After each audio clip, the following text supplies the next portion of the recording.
friends who are appearing for civil services interviews. In all my mock interviews, I lay primary emphasis on language. In my paid coaching also, a lot of time is spent on communication skills. During the past few years, candidates who had done badly in their previous interviews joined my paid coaching and are now officers. And I believe that their better performance was primarily due to the communication skills I taught them. Language helps you give nuanced answers, and this is what distinguishes your performance from that of other candidates. If you want to join my paid coaching, you can scan the QR code given here and send a WhatsApp message to 90035 95594. In the CS interview, language is important for its communication capability and not for its flowery beauty. You can be sure of being penalized if you fumble too much for words or keep contradicting yourself through use of inaccurate words and expressions.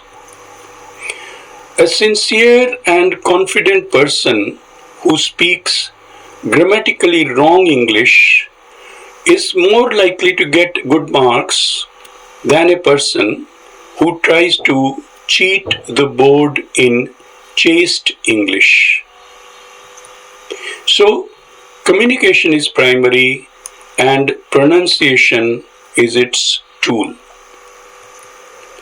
Pronunciation becomes crucial because in India we don't speak English. We speak Englishes. There are so many regional and individual variations that here in India we can claim to have the highest number of dialects of English in the world.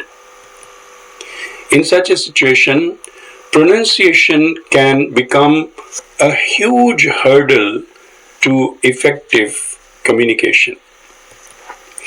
More than 4 decades ago, when I appeared for my interview, the board chairman, who was obviously from a South Indian state, asked, "What is yo, ye, you?" I looked at him utterly baffled till, after repeating his question 2-3 times, he got completely vexed. Then, a gentleman sitting by his side understood my predicament and by way of helping me said, "You don't know what is OAU?" I literally jumped to my feet and said, "Sir, Organization of African Unity." Mine was an unusual situation. Normally, it is the board struggling to understand the candidate.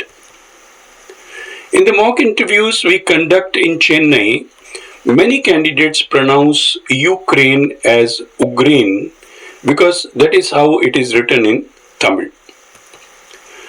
There are a number of other words which, when pronounced in the flow of conversation, may not be understood by the members of the board from other states. So, in our mock interview boards, we take special care to make the candidates aware of such differences in pronunciation, that is, regional differences in pronunciation. Our pronunciation of English is often influenced by our mother tongue. This is what we need to understand. I coached a candidate whose pronunciation was typical of Awadh region.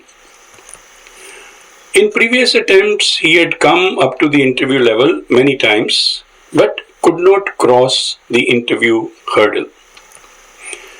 When he joined my coaching, I told him, in 20 days, I cannot make you an Englishman, but I can make you a good communicator. I taught him to speak with his mouth wide open. Earlier he would say, it is very important to work hard. I taught him to say, it is very important to work hard. Friends, you must understand why Canada is now largely a Punjabi nation and Britain has so many successful Punjabis. This is because Punjabis speak wrong English with great confidence but with an open mouth. Tell me what to do. I am hardworking, my whole family hardworking, my country India hardworking, no worries, no hurries, only Chaddi Kala. This is how a Sardarji from Ludhiana will speak in an interview. Your original version of English may have its own beauty, so don't feel a complex. Focus on clarity, not on anglicizing your pronunciation. During my basic training, one of my batchmates from Assam would always win the first prize in debates. His Assami style of speaking English was so sweet that judges would be won over. So, your original style may have its own unique beauty, but does it communicate? That is the question. If the content of what you are saying reaches the members of the board loud and clear, the beauty of language may not matter that much. One important feature is flow and loudness. Many candidates speak within their own mouth. They seem to be talking to themselves rather than to the board. You must understand that civil service is a transition from private to public life. On the other extreme are those who speak so loudly as if they were addressing a public meeting without a mic. Their speech is like a cloudburst. Some start a sentence well, but gradually sink to a level where half of the sentence becomes inaudible. This is where coaching becomes important. Candidates ask me how they should answer this question or that. During coaching, my focus is not on teaching you what to answer, but to prepare you to make up your own answers. A good TV mechanic is not one who helps you watch Bigg Boss clearly, but one who tunes up and upgrades your TV set to a level where it can show all programs equally well. I hope you found these tips useful. You can look forward to more tips of this type in future. All the best for your preparation, and thanks for watching.